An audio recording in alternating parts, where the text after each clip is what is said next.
Good morning guys. Ayan, nakapagbalot tayo ng ating patola. Isa yan sa mga ating pinagkakabalahan ngayong umaga. So mayroon tayong madami-daming nabalot dito. 1, 2, 3, 4, 5, 6, 7, 8, 9, 10, 11, 12. Ang mga malalaki na pwede nang ma-harvest, pinabayaan na lang natin. Ang mga hindi pa dry ang kanyang bulaklak, hindi rin natin binalot. Ang atin lang binalot ay ang dry na. So ayan.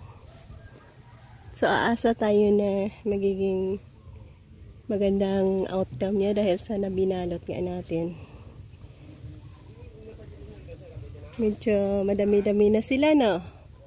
Pero ito, yan din, hindi na natin binalit. Dan sa kabila, nagbalot din tayo. Ang ganda ng bulaklak niya.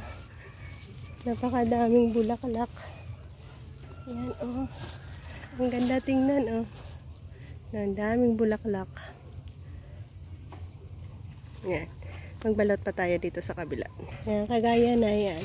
Dry na ang kanyang bulaklak. Pwede na natin yan balutin. Sa pagbalot, need lang natin ang isang plastic bag, isang rubber band. Saglit. So, meron tayong plastic bag at isang rubber band. Basic lang na move yan. Ayan. Balutin. Tapos, lagyan ng rubber band.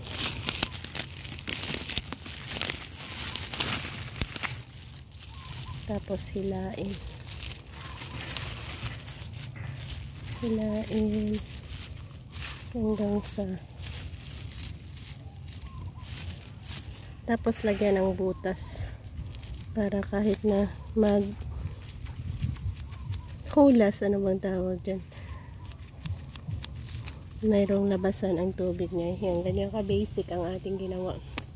Gawin natin yan sa mga hindi pa natin nabalot. At i-update ko kayo kung ano ang lagay once na ma-harvest na natin. Bye-bye!